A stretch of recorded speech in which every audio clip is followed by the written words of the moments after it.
Hello, good evening. It's Rich here. It's wonderful to be with you again, wherever you are in the world. And today is number 9. It's part 9 of the 28 Days to Hypnosis Success. Today is a really important component of that, and it's called the success mindset. Now, the interesting thing is that, remember, we're looking at this whole package of triggering a certain response inside people's minds right the way along the process, from our marketing to the way we present ourselves, to the way we interact with people, to consultation, to pretty much everything right the way through that leads up to creating a hypnotic context for a very successful hypnosis interaction or training or hypnotherapy session or life coaching session. And the reason that I'm focusing tonight, the reason that we are going to focus tonight on this topic, the success mindset, is because this whole course is going to get you to think strategically. You're going to know all the components here, really, that you're going to have to consider, including the very latest research on priming and placebos, how to run a consultation perfectly, how to set compliance perfectly, how to do different types of hypnosis perfectly, how to write press releases. All that stuff, remember, is fitting together. We're going to make sure that you understand the big picture so that then you can swoop in. You're going to be like a peregrine falcon surveying the land and knowing when you see the right prey for you, that opportunity is going to be something you're going to be able to grab because you're going to understand it in the context of everything else. But even though you're having all the strategic elements, all step-by-step stuff broken down with the 17 years of experience I've got of NLP and hypnosis and working in business, many years really of abject failure, at least from a business point of view, through just really struggling and not really understanding, maybe trying one thing but not trying other things, or spending all my time studying skills instead of learning the marketing. You're going to be avoiding that pain. You're going to be avoiding those mistakes that cause the average therapist to be somewhat isolated, somewhat unsuccessful, and just frustrated. You have to bypass all that so that when you do other courses, when you do that consciously, and if you're a member of the Elite Hypnosis Bootcamp, of Alex William Smith, or you're an A-list hypnotherapist, or you're part of some other wonderful organization, hypnotherapy or coaching organization, or whatever it is that you do, you're going to be able to absorb that information so much easier. You're going to be able to, when you're studying marketing and learning the latest techniques from people, you're going to be able to integrate that in a very principled way, in a strategic way, because you're going to have very, very firm foundations. And a very key part of what we're doing here is I'm going to be repeating certain things and installing them in your unconscious mind so they become automatic. Now, this is going to be a lot of fun today, because the challenge, even with having all this information, I've seen it time and time again, both as a therapist, but also this information relates to your clients. So when I talk about the patterns here, the kind of the patterns of thinking, the patterns of the attitudes and the ways of thinking that hold a person back, this applies as much to you as it does to your clients. So if you can recognize them in yourself, if you can find ways to overcome them, at least recognize them, at least be aware that they're there, you're going to be able to do something about it. And likewise with clients that come along, they all share some of these patterns. And really, when some of these patterns are flaring up, that is probably not a good time for you to take that person on as a client. You need to be able to spot certain types of people and be able to filter for them, which the consultation training will do wonderfully for you. But we're not there yet. So today's really important. Now, due to time constraints, we're going to have a little bit of fun here. First of all, we're going to perhaps look at a few hypnotic metaphors. And then we're going to get into the meat and potatoes of this. Now, when I get into it today, I can't really, for two reasons. One, because of time constraints, and two, because I think life is just too short. I'm going to have to speak to you very directly. Some of these patterns will be very relevant to you, and I've got to lay it on thick for you so that you really understand that and take that away, okay, for your highest good, so that you can avoid making ridiculous mistakes. So that if you chose to stay the same as you were, well, that's fine, but you can do that consciously rather than doing it unconsciously. So there's going to be some concepts here where I give some examples of people who, quite frankly, could make changes very easy, but they're choosing not to. And I will show you how you can change that very easily should you decide to. So it's going to be really exciting today. We've got some wonderful stuff here. And this is so important because, you know, years ago, I remember being introduced to the phrase, you can take a horse to water, but you can't make it drink. And there will be some people who we all have to accept in our lives. We can provide them with stuff, but they will just simply will not be interested in going for it. However, there are other people who will be interested in our services. And let's face it, if we're going to be congruent, if we are going to communicate confidence, if we're aiming to trigger the placebo effect in somebody else's mind, so they absolutely believe we are the person to work with them, to train with them, or that we are the person who they can come to and trust to solve their problems, to confide in, then we need to be as confident as we can inside ourselves. We need to plug the gaps inside us. And we're going to look at this from a few different ways. I mean, very recently, somebody phoned me up and asked me for help, and I couldn't take the phone call, so I had a missed call. So I'm trying to replay on my phone the message that I've got, and the message went something like this: I'd like to talk to you. I'm a hypnotherapist. I want to improve my business. Can you help? I'm interested in hypnosis and maybe the boot camp. Can you call me on 2142? And so I'm replaying this. That's the phone message. I'm replaying this about 10 times. This person, I would love to have a chat with them. I'd love to say to them, come on, join the boot camp. You'll have a great time. We can help each other out. Happy to have a conversation with you. But they can't even have a phone call where they speak confidently, asking something, or clearly that somebody else can understand them. So I absolutely know right off the bat the kind of problems they're going to be having in their business, in their personal life, with clients. I mean, it's just something, it's just that simple. And sometimes people are out there self-sabotaging or just doing ridiculous small, there are just small idiosyncratic things that they need to change, that the moment they do that, things will move in that direction. So I'm going to give you some hard-won wisdom today from clients, also patterns that I've noticed in myself, but patterns that are they're ubiquitous. You'll find them everywhere. You'll find them in yourself. You'll find them in other people. And it's not about trying to. We don't want to be self-indulgent and start kind of like meditating for hours a day. No, but we do need to make sure that if we are going to be positioning ourselves as an authoritative expert, if we are going to be that person who is perceived as confident and trustworthy and authoritative, we need to be plugging the gaps where possible. We at least need to be plugging the major ones. We don't want to be turning up, for instance, in a 15-year-old T-shirt that we wore on holiday all those years ago because it brings us back good memories. It's got holes in the armpits. There are sometimes it's small things that can make a big difference.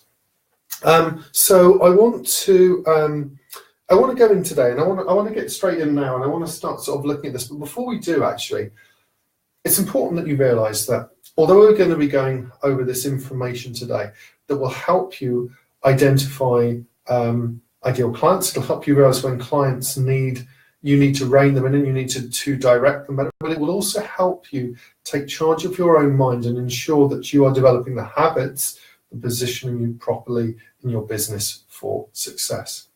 Now, consciously, you have some things that have been challenging you for a while. Everyone has, Perhaps it's a sense to do with self-worth. And of course, there's a certain point in us as we become successful in which we're well out of our comfort zone. So I don't know what that point is for you, where you feel challenged in terms of your self-worth. But I know that there's something that drew you here today. Your unconscious mind understands that. So consciously, you have your reasons for being here. You have your thoughts, those things that are on your mind. Your unconscious mind. Your unconscious mind is a reservoir of all the resources and potential and ideas inside you. Now, consciously, we learn many things and we learn a lot of information. And we think that we need to know certain things, do things a certain way, and we go about often doing things exactly the same way, rather than trusting our unconscious mind. Because your unconscious mind is wonderfully creative. It generates ideas and new possibilities. And your unconscious mind can surprise and delight you. And consciously, you may be having certain thoughts, and yet unconsciously, you can be having other feelings now, inside.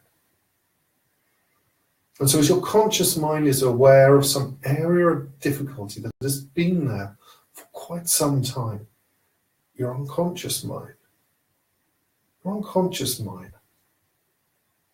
can start to draw upon deep reservoirs of creativity and inspiration inside that can allow you to solve that problem any way but like that, all the way into now. And your conscious mind will have certain thoughts and be aware of the information today, but your unconscious mind can absorb it, that deep place that can automatically allow and facilitate access to that potential, that untapped potential inside you. Because your conscious mind can well be on board with the idea that once you have all the strategic elements in place, once you understand how to market, once you understand how easy it is to do hypnotic convincers, once you understand how to use hypnotic language, once you understand all these things together, then your unconscious mind can be that reservoir of resources that you draw upon. And it is important to draw upon that in order to overcome the solution to old problems that you used to have, particularly any of those problems, those uncomfortable feelings that may have stopped you in the past. Because those unconscious feelings, those feelings that happened automatically, were there to teach you. They were there, and it's been like a messenger that's been waiting to call you for quite some time. Now, your conscious mind may well want to learn to be a little bit quieter and listen to some of those messages coming through from the unconscious mind. Because as you sleep and dream tonight, your unconscious mind will start to find new ways to satisfy the same positive, higher intention that those old feelings and those old concerns used to have, in ways that can positively allow you to lead an enhanced, confident life of clear focus, clear-mindedness, being true to yourself, learning to trust yourself entirely. As you sleep and dream tonight deeply, don't be too surprised to notice how easily you are becoming more confident now. Let's get to this. Let's go on. So today, of course, we're looking at the success mindset. And this is cool because, like I say, this is something you can apply to yourself and apply to your clients. And you're going to see how this fits together now. Now, I want to kind of just frame it within this overall theme that we've got. That perception is the placebo effect. It's priming for success. It's certainty. It's reflected in everything we do. It's the same as absolute belief in yourself. And this is what we are building up. And we will be learning some of the science behind this. We will be hearing some of the studies. We'll be finding out about some of the cutting edge stuff that happens when you flick that switch, the placebo effect inside somebody's mind. It is amazing. They can swim faster. They can cycle faster. They can achieve feats on the top of mountains because they believe they've got oxygen, which will trigger different types of hormones in their body. It is incredible. There are physiological and neurochemical and biochemical changes inside people that are being tested, that properly tested by scientists that show that this effect is happening. And we can trigger that through suggestion, through compliance, through creating the right context. So everything that we do and we're looking here is part of that. And if you're going to be doing that as an influencer, you must have absolute certainty in the way that you approach that. This is different from hubris. This is different from arrogance. This is different from, being a know-all. Not at all. You are the consummate student. You're always open to ideas because you're learning, which means that you're becoming better and better at what you do. But this is our approaching what you're doing with certainty, so that when somebody says, "Can you do a lecture demo?" That's it. You just do it without. That's what you do. When a client says, "I've got this problem," you're like, "Absolutely. yeah, absolutely ideal with this, absolutely we can handle this, we can get this sorted now. And it comes through and it's reflected in what you do. Now, that's because we want to create the right context for success. Harness your energy into focused action. We want to install these patterns, which we're going to be doing here on this course, unconsciously through repetition and through hypnosis. Yes, hypnosis doesn't exist, but well-crafted suggestions, because we've created the context for them to be absorbed. Now, that's another matter entirely. We're going to be focusing on this theme of adding value, because I tell you what, there's nothing like in your life, enriching your life through enriching the lives of other people. Because I'm imagining, and I'm so passionate about this, as you can tell, it's made a massive difference for me. And I want you to avoid some of the mistakes I've made trying to, for instance, help folk who don't want to drink the water, but also to be able to make sure that you don't end up despondent, you don't end up dejected, you don't end up frustrated. There are ways that you can plan to make sure that those things do not happen to you. Okay, at least in the context of your business and your hypnotherapy and all that kind of stuff. And part of that is, by the way, is going to be finding people you trust and hanging out with them. So what we're going to be looking at today is, well, let's start off like this. The first thing that's going to drive us moving forward is, why are we doing this? Why are we interested? Why did you get into hypnotherapy and coaching? For me, I've been interested since I was about 8, 9 years old. I remember, I think maybe I was 10, did a course on mind mapping and speed reading. I just got interested in that. And although through the years I've been doing stuff like that, and my friends were like, "Why are you doing that stuff? That's weird." And then I was doing like different mnemonics, and I remember I just learned the entire Trivial Pursuit when I was in my teens. Because I was studying with someone called Dominic O'Brien, and he was world memory champion. I was really interested in that. Didn't quite give me what we wanted. And then later on, I saw a documentary one day that totally changed my life. And in that documentary, it's a simple sort of like one episode documentary, I think, on the Beeb, and it was about how people could, for instance, there were people who were they measured as being averagely happy, and they got them to go dancing. They got them to put little blue circular stickers in their car, in their wallet.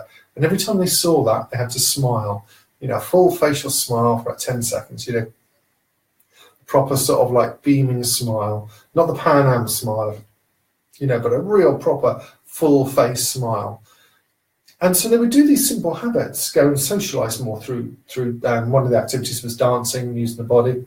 And you know what, at the end of it, they were measuring them after several weeks, and there were more beta endorphins in their body and more opioids, and they were happier and they had more energy and they were sleeping better.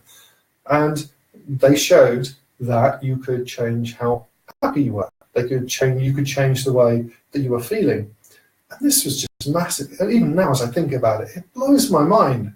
I mean, it had never occurred to me before that these things could be changed. And since then, I've seen pretty much that any situation in a person's life can be changed. We can change ourselves. In those particular things, by the way, they're using the body and they're using physiology and getting people to take action. And this is going to be a crucial theme. As we go through here and we identify these patterns, what we're going to see is there will be different schools of psychology. And I think that it's very fair to say there's a lot of evidence that when you have an attitude, even though it says maybe, oh, I'm not very good or confident with people, but if you force yourself to go out and take the action contrary to that, now you've got cognitive dissonance. But if you keep taking the action again and again and again, what will happen is that eventually that will collapse and the action will override the old attitude. This is a very powerful thing to do.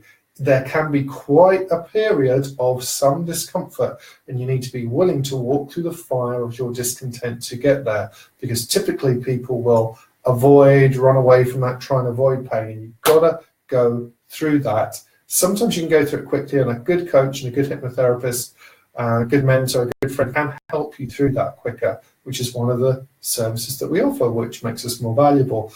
But we can also help people stay the distance. And we need to stay that distance as well. So there were personal reasons why we've got into this. And so we have reasons for wanting to run a business and wanting to help people. For us to stay successful, same as our clients, we must have very clear outcomes today I'm going to record a video between 1 and 2 hours. I'm going to plan, at least 2 flip charts for it, which are going to be there, afterwards. There'll be so I'm going to, that's what I'm going to be doing today. I'm going to be choosing the subject. I'm going to be planning it. I'm going to be delivering it, as well as, and I'll fit that in nicely with some time with my wife, some time with my son, And, that will be done and that will be delivered, that will start at 10 o'clock. It will finish sort of midnight or before, something like that. It's clear, it's rock solid, you can take it to the bank, all right? It's absolutely that clear. You need an evidence procedure. What will I see? What will I hear to know that I have achieved that? And here's one of the secrets, okay? Accountability. One of the best reasons to have a coach, whatever kind of a background there, whatever skill set there, whether they use NLP or whatever, if you make a public commitment, if you go on Facebook and say to 300 people, I'm going to be doing this at 10 o'clock tonight, you've made a public commitment. Now you're accountable in the same way you would be to a coach. And this is wonderful because this sharpens the mind. This sharpens you and will help keep you on track. You're going to see why this is so important later on. So we're also going to look at some of the signs about whether a person is serious about changing. And I know you are serious about being the best coach, the best therapist, the best hypnotist that you can. Later on, we're going to look at how all this information, I think later on in the course, we'll look at how this information ties in with other stuff, for instance, other approaches, for instance, in the Elite Members Bootcamp and other material as well, and we'll see how we can integrate that. But this is foundational for you because once you get that other information, you will be able to slot that in. It will just fit comfortably and easily. The reason I'm going through this is because there is a very specific sequence of thinking and approaching your business, your skill set, to think strategically, which starts with you always tapping back into why. Why am I doing this? Remember, when you're going to give a talk or a speech, you're like, I'm here today. Before I even start, I'm saying to myself, well, why does this matter? Why is this information so important? Why is it so important? And the reason it's important is very simple. I have seen people, I'm just going to say people because so that to protect the guilty, people who after 15 years have not asked a single person out on a date.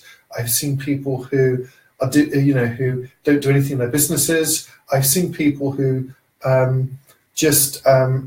who are wasting things away. I've seen people who just spend all their time complaining, whinging, whining about their husband who did something to them, even though that was 10 years, and haven't spoken to each other in 10 years.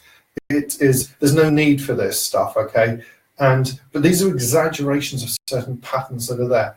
And it's I want to get through that. It's deeply frustrating. Let's get through that. Let's get past that. Let's because all that energy that's there could be so much more easily channeled into what you want.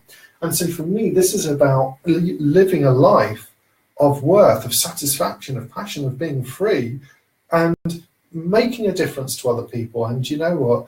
When you're out there and you're helping other people, it feels good inside. It's not about being a martyr, but you definitely look after yourself and make sure you're in good shape. But then you can help other people out. You can make a difference, and it's a wonderful thing. So for me, the idea of helping people out, helping them, giving them everything they need. So should they choose to, they can lead a life of more satisfaction, of more fulfillment. Perhaps we will end up being friends. Who knows if we're not already? And get to know each other well, help each other out, work together, do something together. But you know what? It boils down to adding value. It boils down to helping people. And this is a practical way that you can empower people. And I love that because in my life, one of the themes there is supporting the underdog. I'm independent in my thinking and my approaches, and I like to know that, if I see somebody who needs help, I will put that hand of friendship out. If I see somebody who's being unfairly treated, I will stick up for them. And, when I make a friend, we're supporting each other, then, that friendship is very, very strong. It's very personal to me. So all these things tie into this, the success mindset. Clear outcomes, though. It's all very well to have that, but you must want to go somewhere. So this 28 days, when we're done, there will be a manual with it. There will be all these flip charts. There will be everything. There's really a fantastic personal transformation product there that's going to help a lot of people. So you need an evidence procedure, though. How am I going to know that I've delivered on this? Well, there will be 28 videos. There'll be the manual. There'll be all the flip charts as high-res JPEGs. All that thing will be ready to go. Accountability, I've just made a public commitment, but I've made that public commitment right at the start that I was going to do this every day. And so what I choose to do with my time, we did manage to fit in about 2/3 of an episode of Stranger Things, because we're just watching the first season, because the second season starts on Friday. So it was just absolutely brilliant. Son went to bed quite a bit. I fell asleep quite a bit later than I thought he was going to. But you know what? It's clear. I know where I'm going, okay? And you don't need to know the whole journey, but you do need to be able to break things down, at least on a day-to-day basis over a week, and have some idea of where you're going. Now, let me just look here. We're going to look at the attitudes and mindsets that hold people back. Then we're going to look at the flip side of that. I'm going to show you some techniques, something that I've developed called the Hypnotic Pep Talk. I'm going to run through some other things that you can do, some processes, and we're going to install them hypnotically in you. So you're going to have some real cool, cutting edge, really simple things that you can do to be able to keep your mind free. All right. You're going to learn this information. You don't need to beat yourself up about it. We've all made mistakes. We've all been, we've all, wasted opportunities. We've all wasted time. It doesn't matter about the past. Oh, if I had been known this when I was 10 years old or 15, now I'm, it doesn't matter. The important thing is now your position of power is now. Start it now. So I call these the kind of viruses that are attitudes and excuses. And before I tell you these, I want to tell you just a very little story in them as well. Me and a friend of mine came across this story many years ago from another hypnotist, who learned from another hypnotist, and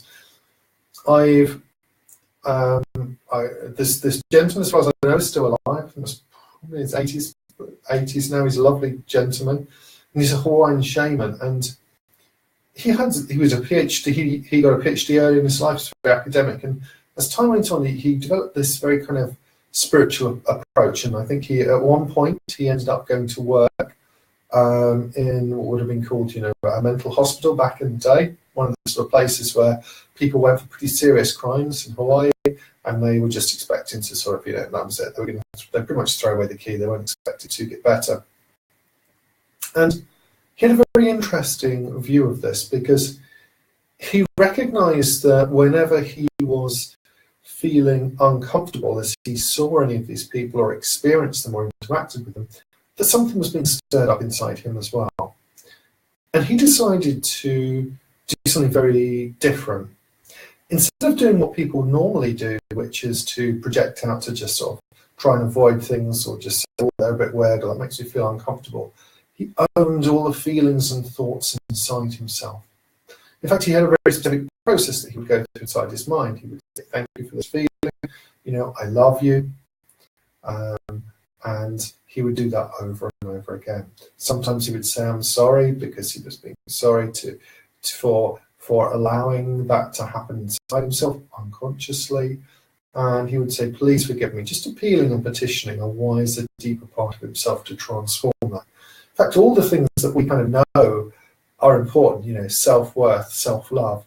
He just he would build that in, and he would, rather than blaming the other person, he would try to see them through eyes of love and see them differently. And he had this view that the reason he would do that is he was going to be 100% responsibility for whatever he experienced in his life.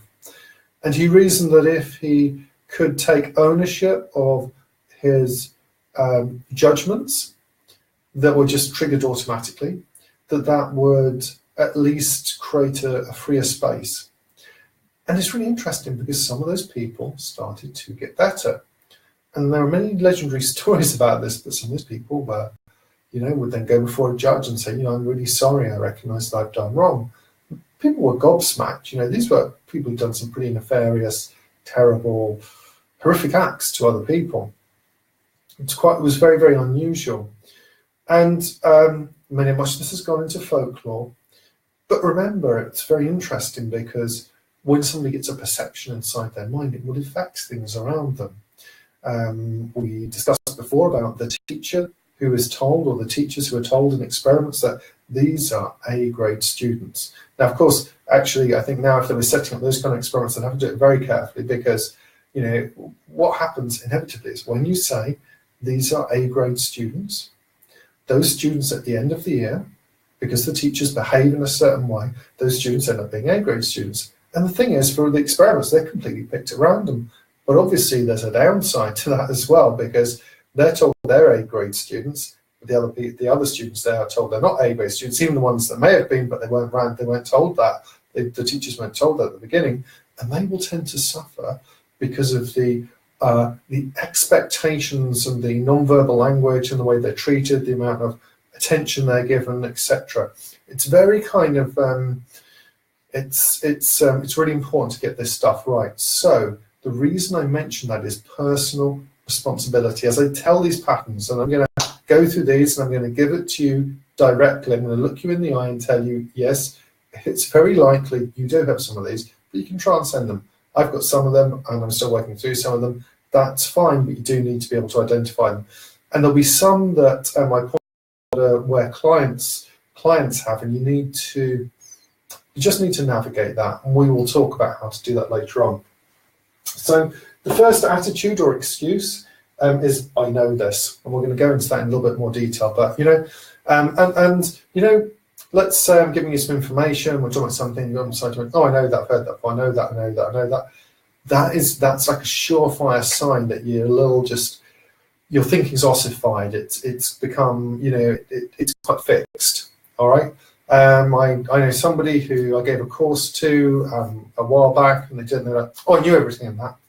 There was a course on being a millionaire. You know, they're not a millionaire. I knew everything there.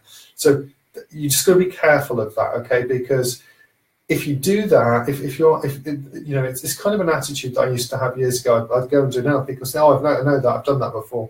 You have to kind of get past that to stay open to learning new things. Now we've got I know better, which is a variant of that. It's kind of an unconscious attitude. So you'll maybe give somebody some advice in a coaching capacity or a hypnotherapy thing, and they're like, and they will, and you'll know this because you'll give them specific instructions to do something, whether it's a convincer or whatever, and they'll just modify it a little bit. Yeah, you tell them to come at 10 o'clock, they come at 10 past 10. You ask them to fill it out by hand, they fill it out, and they try typing it out. And you have to be very careful of this, because if people are doing that, then what will happen during a session is you'll say, close your eyes, and they'll be opening them, and they'll be trying it on. Basically, you need to nail things down. Now, the victim and the drama queen, that is where people are purely attention seeking. This is generally quite obvious, but there are times in which we will all, you know, want some reassurance and we'll want some approval from other people, but it's really important to be aware of that. I mean, I had, you know, I remember years ago, you know, a story, somebody was sharing an office with somebody else, let's just keep it as general as that, and the whole time it was like, you know, oh, I've had this drama, and, you know, and the boiler blew up, you know, and there would be constant stream of drama every day, you know. They couldn't wait for you to say, well, oh, how are you? Oh, you know, it's this, and my husband, Tommy O'Toole, years ago, you know, he never appreciated me, and he didn't let me paint the fridge the colour that I wanted. And I kid you not, I'm struggling to like modify that story down, so because it's just that there are people out there who want to play the victim, and they're not really ideal clients for us. There may be ways in which we can start to modify that, but some of those people, I think you just have to kind of recognize it and take a step back. If you're seeing that in yourself, you can transform it. All you need to do is recognize that it's happening, and you can transform that. Now, if you are working, you choose to work with somebody who has those victim patterns there, then there are ways in which you can question it and start to break that up. When we look at the power of questions and so forth, we can do that, but you need to set some pretty strong frames and create a very strong context there in which you are the authority person, because they're going to probably wrestle with you quite a bit, because otherwise you run the risk of saying, well, look, it's really important that you take responsibility in this area. And they're like, oh, you're being mean to me. All right, so you really need to be aware of that. And then there's the actor. Now you know about the victim, yeah. You've seen that before. The actor's much more subtle, and this is one that, from my point of view, has caused a massive amount of frustration for me. This is the person who swears blind. Well, you get variations of this. You have the person who says, "Oh, I'm easy to hypnotise. I'm easy to hypnotise." If somebody says that to you when they phone up, please trust me, you're going to need to sort of just rein that in a little bit. But this is a person who swears blind. "Oh no, I really want to meet someone," or "Oh, I really want to get another job." And then you speak to them a week later, and they will have not done anything. You speak to them 6 months later, they've not done a single thing. You speak to them a year later, they've not done anything. You speak to them 5 years later, they've not done a single thing. So now you would think to yourself, this happened to me very early on when I didn't know 17 years ago about how to run a session and how to check what somebody was in their thinking and make sure they were absolutely in the right place, or be able to get them to the right place before they came and get them in that state of full compliance so that they're ready for the session. And it was, I would get the occasional person who come to stop smoking, and they would come along and they would really gleefully, either at the end of the session or sometime later, speak about, "Oh, it didn't work for them. I knew nothing would work for me," because they wanted to carry on smoking, and all they wanted to be able to do was to show to other people that they had tried everything, and they wanted to be able to justify to themselves that they couldn't change. Okay, now there are people out there like that, and again, there are tools and techniques to deal with that. But in my experience, generally, this is kind of like it's kind of like a subtle sort of form of the horse water. But this is somebody who feels, for instance, that they should be, from a point of view of society, given their age and their background and their standing, they should be seen to be doing certain things, and so they want to create the illusion to other people that they are doing it. And they will swear blind, and they'll be quite convincing, but they won't actually do anything. And the rock solid way that you're going to know that somebody is serious is they will be doing things. If you're working with somebody, if you want to transform somebody's life, then they need to be empowered. They need to be taking things. Alex Smith and I had a really interesting conversation the other day, and I said to him, I'm really enjoying the materials here. It's really helping me move forward. And he said, yes. And he said, it's great that you're getting that. He said, but that's you doing it. And I thought, wow. And I know that, but he's really keen to that. Basically, what he wanted to remind me of, which I think is really important that we all need to remind our clients of and ourselves, is that it's us who's doing it. We have the power. And some people simply just want to act out their own, pretend for various reasons that they're going through that. And I think part of that is denial. I think part of that is they have had pain earlier on in their life and they just aren't willing to deal with that. And we have to respect that. But at the same time, you have to respect yourself enough to be wise enough to make that judgment call. Sometimes it can be quite fine, but about where you channel your energy. Because I tell you what, there are over 8 billion people in the world. And all of us here could help each other out in many ways, and we have all these people in the world who we can help out. Let's help the people who are serious about changing. Let's commit to working with the people who really are going to go for it, are going to focus, are going to, and you know the people who are serious because they're up early in the morning, they're cracking on with tasks. Yeah, you can see it in their face, but you can see it in lots of other things, and they're there and they're doing stuff. They're in action, and those people will probably spend quite a lot of their time aching, like physically, they're pushing themselves mentally and physically each day. They're not down the pub just sort of eating pizza, on a Tuesday night. Not that there's anything wrong with that, and that can be quite a nice thing to do on occasion, but they're there, they are treading the streets, so to speak, they are taking action, they're doing things. And so I wanted to mention those up front because we're going to delve into those in a little bit of detail, and then we're going to see how to easily transform them. But you do need to be able to be aware of them. Now, there are lots of other patterns that you can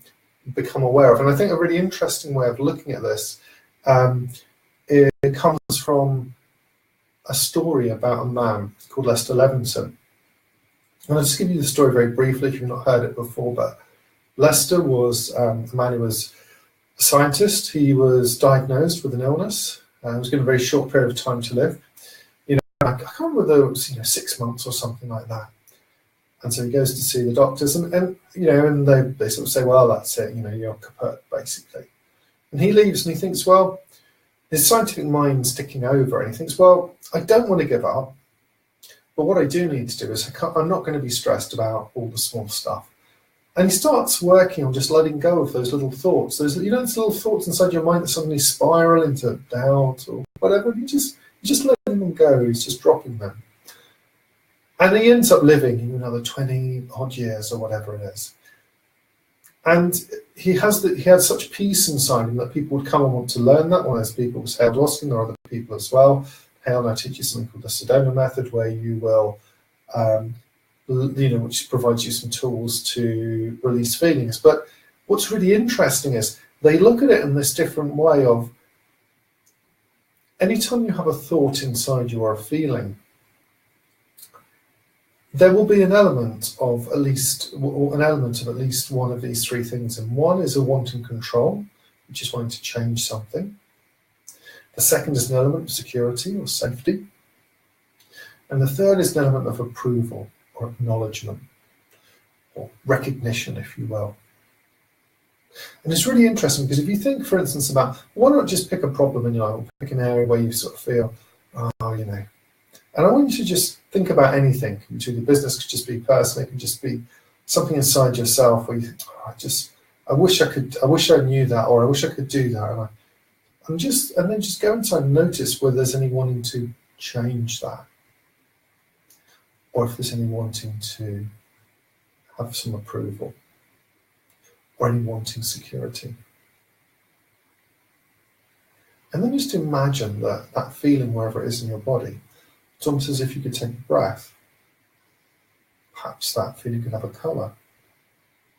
And just imagine it just dropping away as it changes colour to a beautiful bright white. Wonderful. Now the really interesting thing is that these three wants, the wanting control, the wanting security, and the wanting approval, can be a very useful way for you to be able to self-monitor. Because if you're feeling something inside, sometimes it can be tricky to label, but you can say, well, whatever this feeling is. And what you'll find is that a lot of time there will be some control there wanting to change. And I always say to my clients, would you rather want to be in control, or would you rather just actually have control? And there's a real difference there, because one's a very needy feeling, needing control, needing security, needing approval. And since these are kind of like the underlying kind of wants that are behind, that kind of at the deeper level behind feelings, what's interesting is you can learn to be aware of them and let them go. We're not going to get into that into too much detail there, but I want you to just have that as a kind of framework that you can think about. Because as we go on now to the second flip chart for today, let's look at these attitudes and excuses. Remember, an attitude is something that is probably the easiest way in which you can both hold a problem in place and also in which you can influence everything from the conscious mind right the way down to your unconscious, to your unconscious mind. You can have an attitude which is, I love people and I accept them as they are, or you can have an attitude which is, I don't like people who have crew cuts. I just don't like it. It's a bit odd. So one of those attitudes is very open and kind of loving, and it's just like, I just take people's out. The other is, But that attitude there is something that holds you back. It's a limitation. You're going to be able to see things through that. And ultimately, you're going to be experiencing that inside yourself. And by the way, that will come across to lots of people unconsciously. So an attitude is something that you can actually have some control over if you become aware of it. And we'll look at how to deal with that later. And an excuse is what other people call a reason. The reason I didn't do anything since last week is, I've been really busy at work. The reason I didn't do anything is, my boiler broke. Oh, the reason I didn't do it was, because it was 10 o'clock at night, and I get a bit tired because I've got my day job and then I've got my business that I'm starting up, I've got my kids, so, that's why I didn't do it. Or, you know what, I've got this, I've got a thyroid problem. I can't exercise. I've got a bit of a dodgy knee, can't go out and exercise. It's raining outside. Okay, so we are, in our community at least, I think we know that we don't really tolerate excuses. Okay, fair enough if you've got, taken into hospital with appendicitis and you're being operated on with, and you missed the call, but because of that, you can still get a message, couldn't you? Yeah, to let somebody know that you're not going to be there, that you're not going to be able to fulfill that commitment because your word is sacrosanct. And that's interesting. It's very interesting. Okay, yeah, we'll come back to that. No, it's interesting. So attitudes and excuses. Okay, if we take the frame that there are no reasons, there are excuses, and we are in charge, and our attitude is really this kind of way in which we conscious that, like, it's, if you will, the affirmation that's held kind of consciously at the top level that will filter down, then there are no excuses because we can change what we need to change.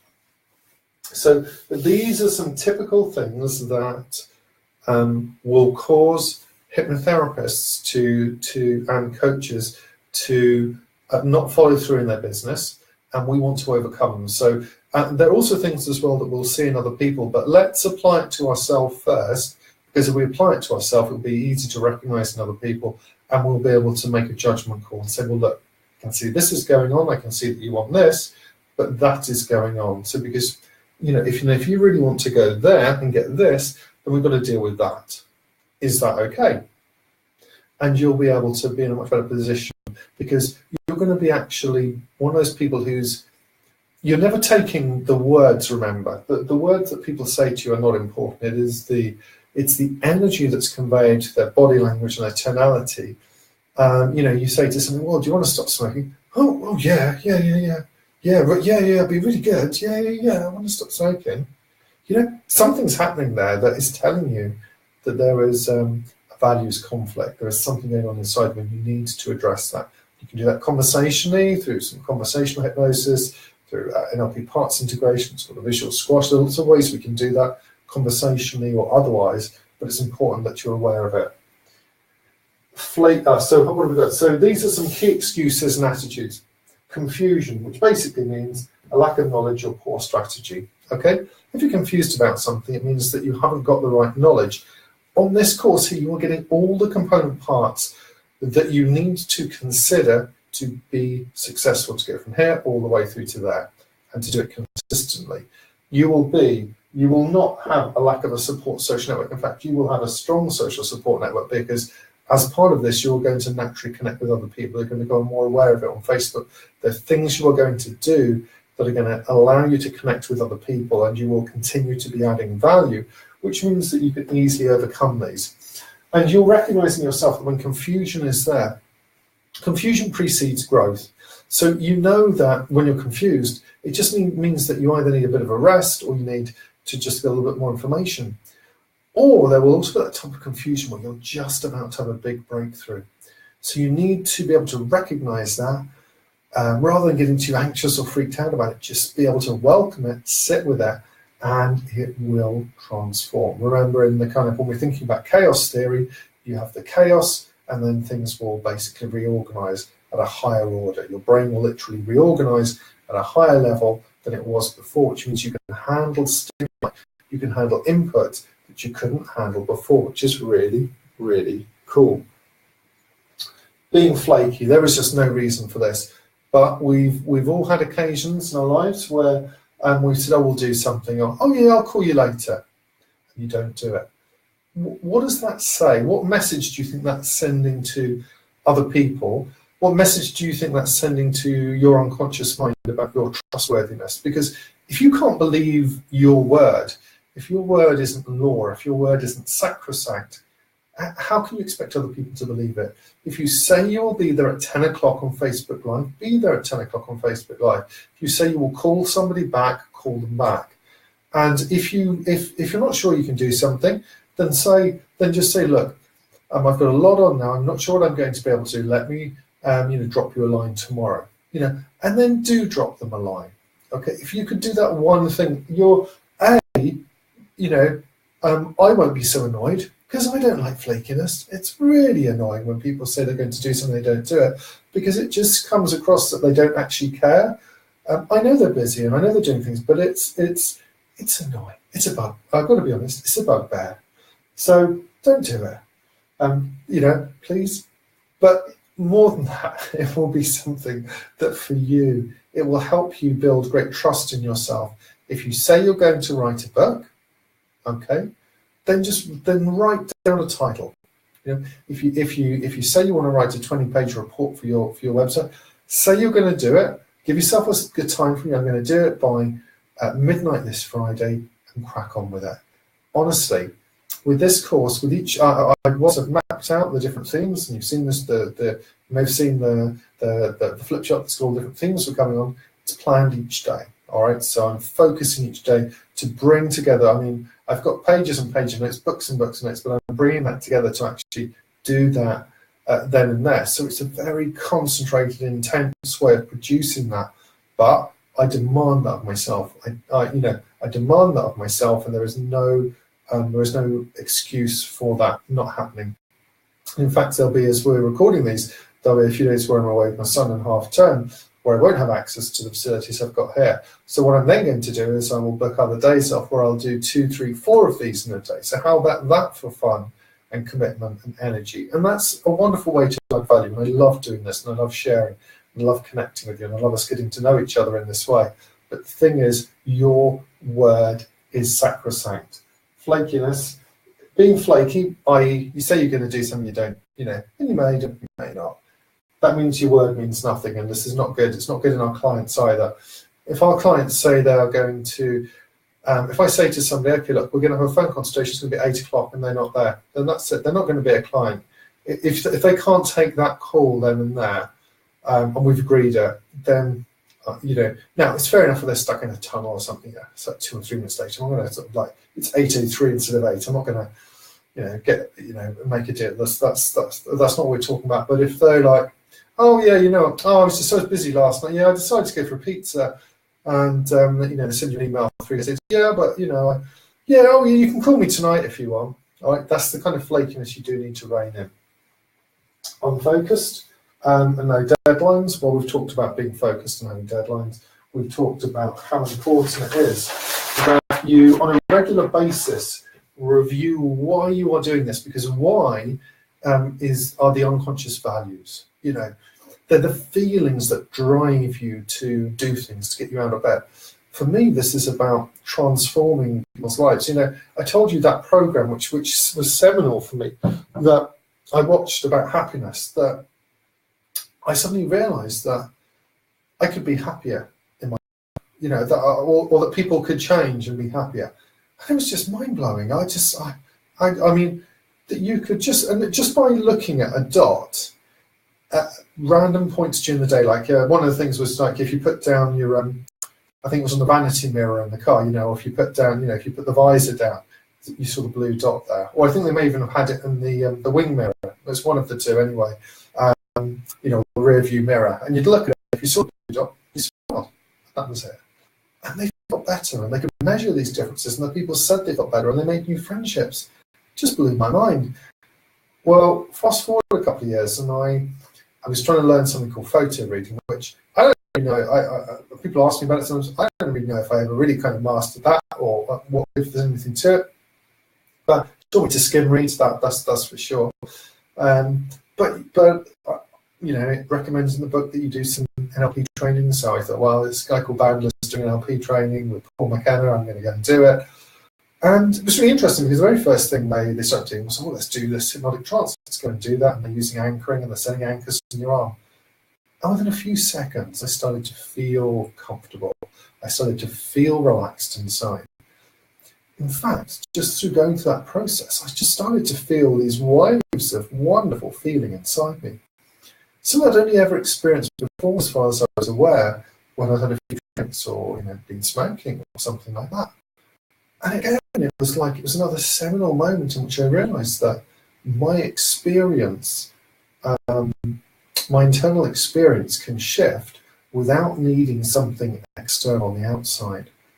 It was just mind-blowing, so people said, "Oh, would you try hypnosis, or would you be hypnotised yourself?"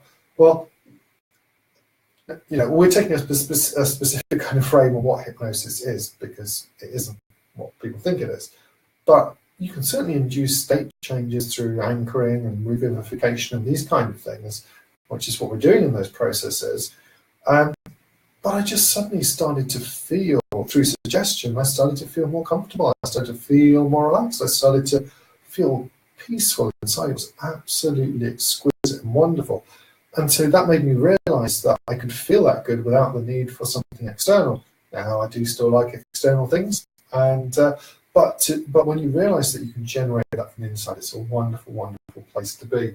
And so I just wanted to mention that again, because it goes back to why. So for me, this all fits into life. This is my journey through life, has been learning these things and trying esoteric traditions and spiritual traditions and psychotherapy and psychology and studying all these things and getting to a place and just keeping on trying more and more things to find things that open my mind, that give more meaning and so forth.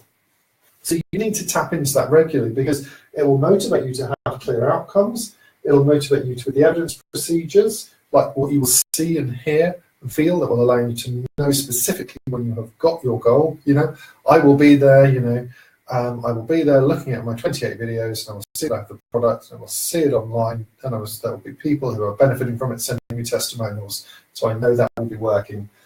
Accountability, you tell at least one other person who is going to call you on it if you try making any excuses or giving poor attitudes. Which is why, by the way, if you pay somebody a large amount of money to be your coach, you're invested in it, okay?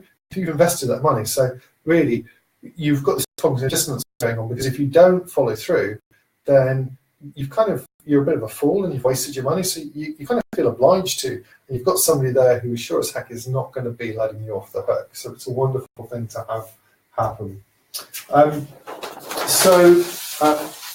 Okay, so this is interesting. So distraction. So I just mentioned that because we've all got favourite things of distraction. I like a nice bit of hoovering, another cup of coffee. Yeah, you know what I mean?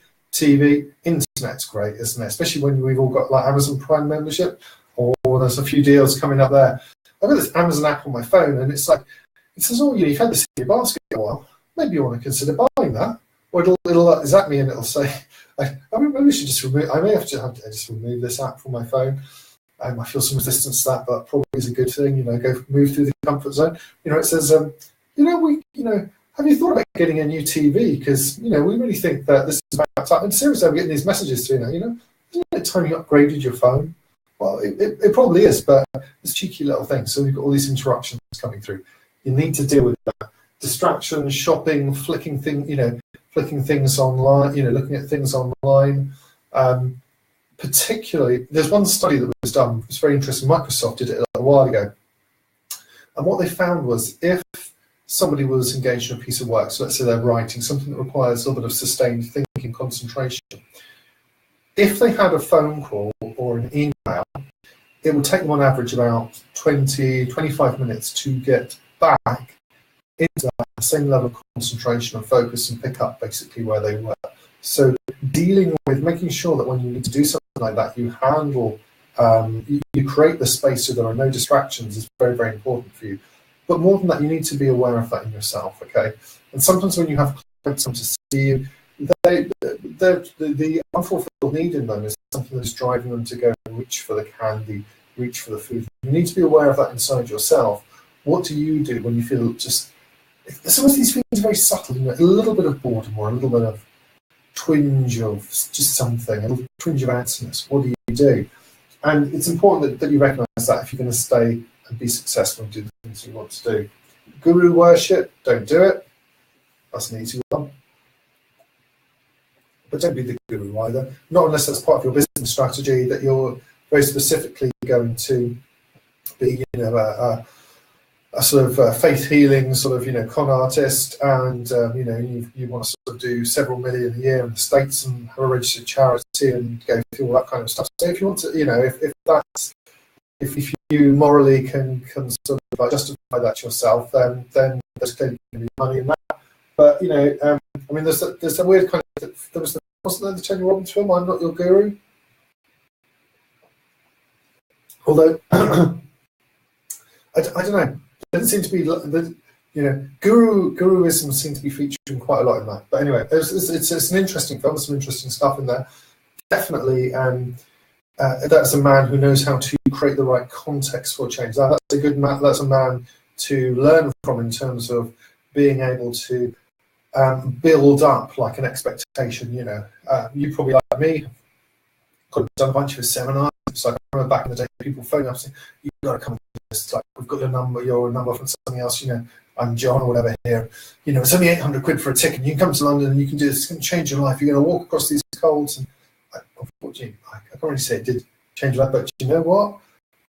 That is somebody who has been able to put these stories and legends out there, and so he's very slick marketing and so forth. And it's big and quite impressive. But if you see him in the film I'm Not Your Guru, it's very interesting because he's there constantly ramping up the energy to get people to the point of change. And this is one way you can do it. If you create heightened emotion, people suddenly become very suggestible. So you've got people there. Some of those people, I mean, they're very, very, a lot of them, your heart goes out to them. They're very desperate. Some of them are contemplating suicide. Some of them are they've been depressed. Some of them have lost loved ones. I mean, there's a lot of emotion there, and he's and he amplifies that. So he's trying to kind of basically get them past that by recognizing it and really feeling that, and also being able to talk about it as well. So they talk about it, they can share it, so that they can basically go through a process of forgiveness to themselves. So if you think about the meta pattern of NLP patterns, this is very applicable to all the stuff that we're doing today. It's very applicable in that context. That first of all, they're associated to the pain. He's going to ramp it up by creating this atmosphere of high energy and with music and his voice and his mannerisms. And then he's going to get them to take a step back and really look at that, and by questioning and asking them questions, they get them to say, well, is that really true? Is that, I mean, you do realize that you've got choice here. Then get them to think about access resources. I want you to make a commitment in your life that you're going to live it on your own terms. You're going to do it differently. You are going to feel better inside. So now it's accessing the resources of the third part. And then he's going to go back and he's going to say, well, look, now as you think back to that old problem, what's happened to it? So let it go. Feel how different it is. See your life different into the future. Okay, so he's using the meta pattern there. He's using heightened emotion. But guru worship will just hold you back. None of us are perfect. No one's perfect. Tony's not perfect. I'm not perfect. No one's perfect. And it disempowers people. It's nice to have mentors, nice to have friends. But what I love about the coaching paradigm that I learned from back from John Oberdorf and Julie Silverthorne, two of my trainers, was the coaching paradigm was that we're co-equal.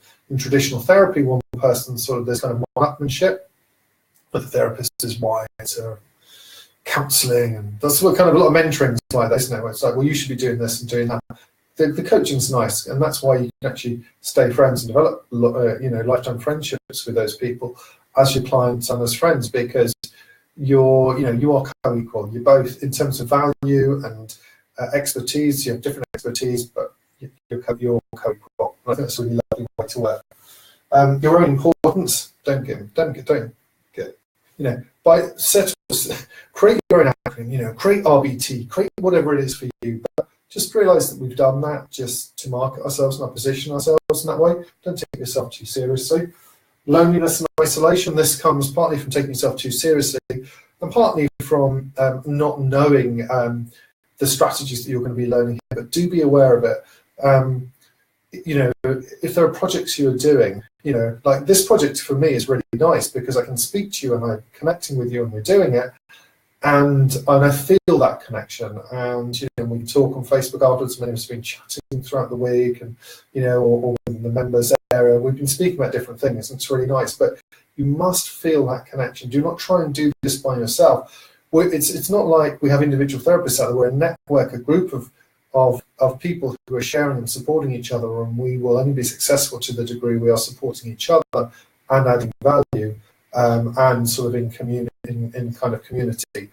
In Japan and some other cultures, they don't have as much of the individual kind of thing as we do here, which is why you don't consider, they don't necessarily consider themselves quite the individuals that we do here, but it's very healthy. I mean, I'm trying to think whether it's the beginning of Outliers or one of the other Malcolm Gladwell books, but they talk about society. There's a society which was part of I guess one small part of the States, a particular town where I think a lot of Italian immigrants had gone to, and they had very little, if any, sort of heart disease or traditional illnesses, sort of relative to the general population. And when they went there, they found that people would eat whatever, they would do lots of different things. And we were quite confused actually, because there are other communities, by the way, which are very healthy, which have more kind of biblical diets, eating nuts and berries, all that kind of stuff. And allegedly the apricot kernels can make a difference. But when they looked at it, it was a really interesting dynamic in the society, because the elders were loved and respected. So the grandfather and grandparents were part of the community. They would be helping out. They would be actively around the house. They would be there. They would be consulted. People knew each other. The neighbours knew each other. There was no crime. It was there was a proper kind of community spirit of people helping each other out. That is healthy. It is helpful. Nothing will move you forward faster than being part of a community of people who support each other. You're not alone. You don't need to be. Don't let that trip you up, because otherwise, sitting in your office, just think, well, how am I going to get clients? It's just not the place you want to be. So don't let it happen. We'll look at some ways you can avoid that. Blame and shame. Well, you're not getting enough clients, and oh dear, why am I doing this? So blame and shame. We need to deal. Just be aware of it. We don't need to dwell on that. We can just let that go. The victim loves drama and wants an audience. The actors, we said, they pretend they want to change because they've got this idea. It's probably on the threshold between their consciousness and their unconsciousness. It's like, they've got this kind of thing, or they'll rationalise it to themselves later. So soon nothing will work for me because I'm committed to my old habits. And you can't change your life. They'll have a kind of sense they can't change.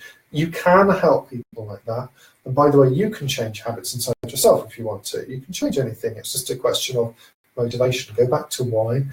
Go and find somebody who you can talk to if there is something you want to change, somebody you trust, somebody who you know specialises in that, and you can transform that.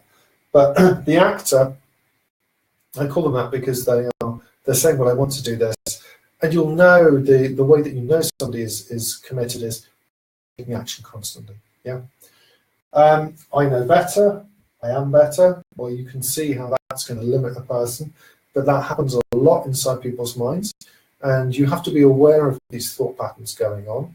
And as we get into some deeper stuff later on, when we do the masterclass on the power of questions and asking questions, you will be able to take care of these, but only to the degree you are asking questions and paying attention as it's coming up.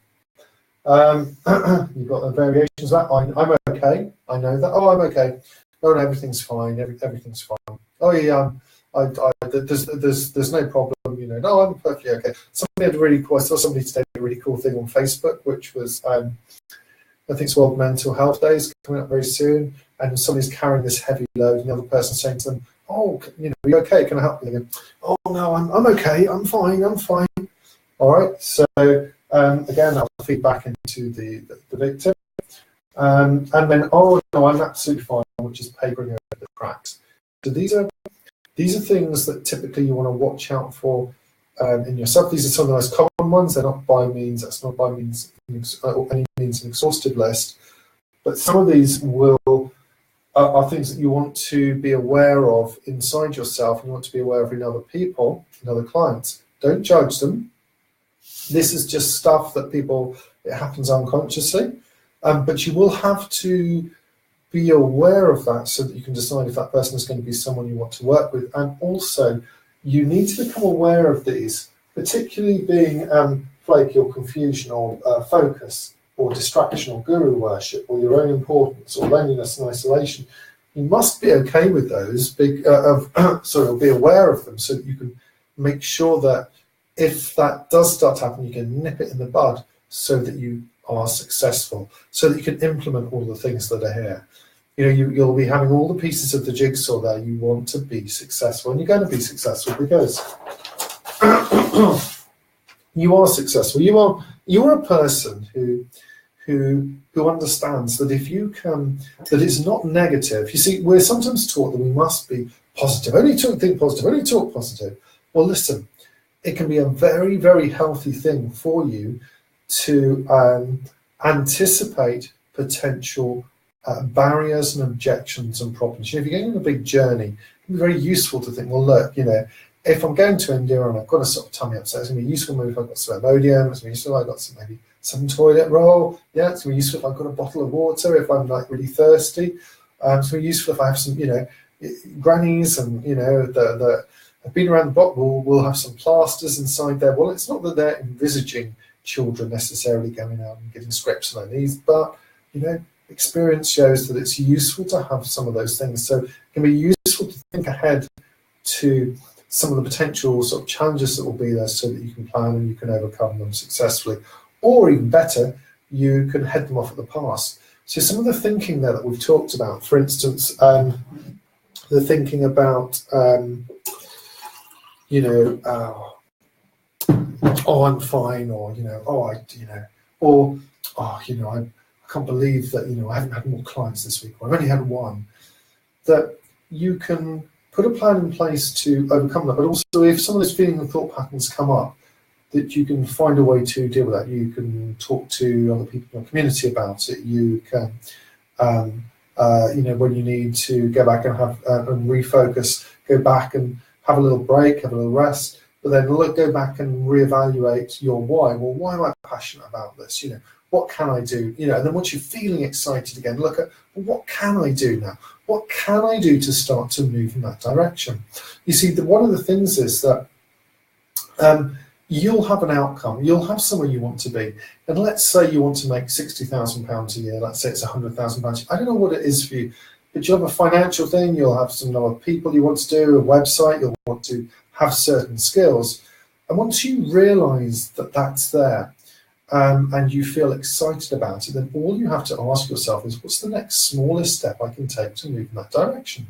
And it might be watching a video online with somebody who knows what they're talking about, or it could be phoning a friend, or it could be something as simple as making a call to a customer to see how they're getting on after their session and just asking if they have a referral, or if they know anybody else who might be interested. Or it could be sending an email, or, there are lots of things you can do. And as long as you are tapped into the why, the way you would feel once you've achieved that, imagining as though you're there. So let's do this for a minute. If you were to imagine being at your ideal, let's just say, for instance, that you've got a sum of money in mind and a number of people you'd like to see and a number of events that you'd like to do. And if your business and your life was completely like that, and you were completely there now, imagine what that would be like, aside from anything you've ever considered before, anyway but like that.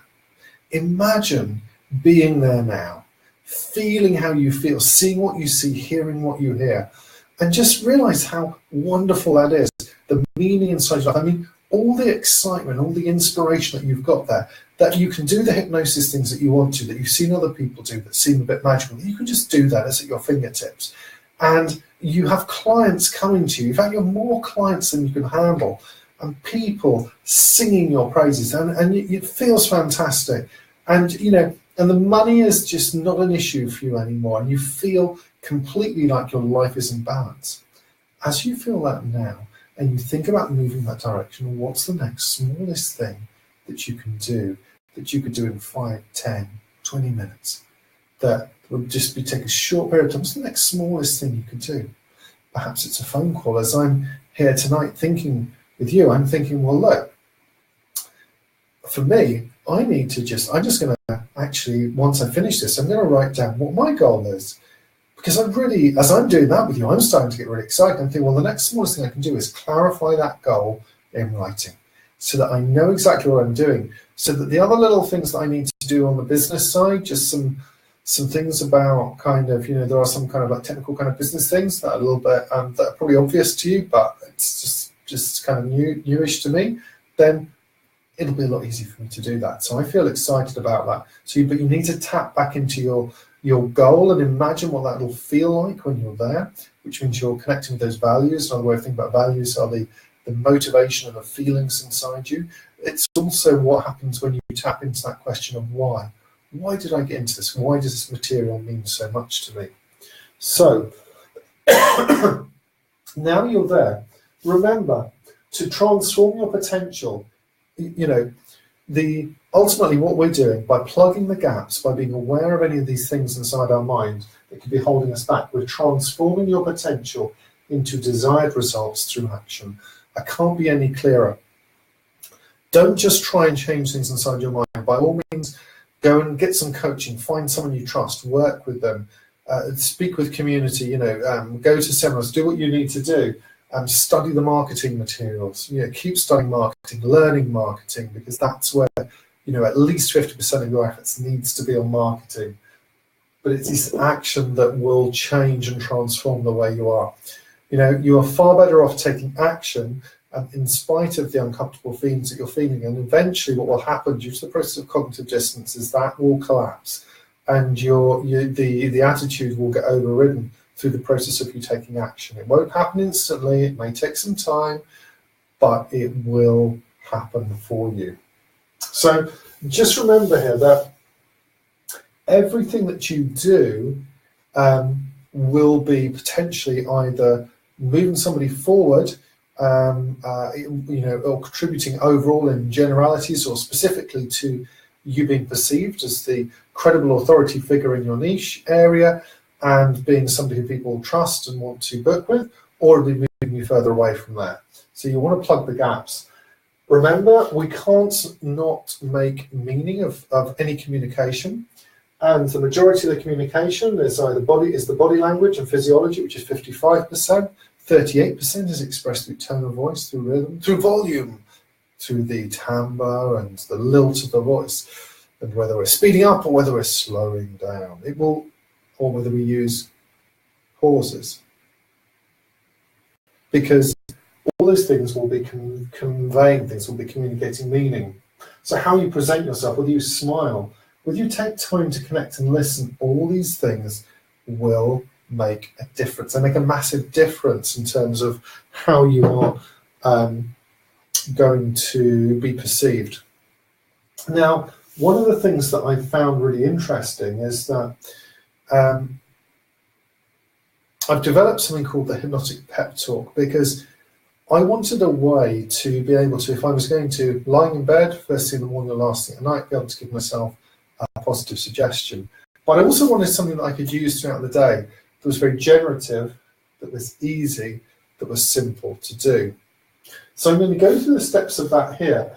But if you were on any of the previous masterclasses, the NLP masterclasses over the last couple of days, you will have heard about because and which means. So I'm going to give you a smaller version of the pep talk, and I'll take you through the 7 steps to just expand it a bit more. So the hypnotic pep talk goes something like this.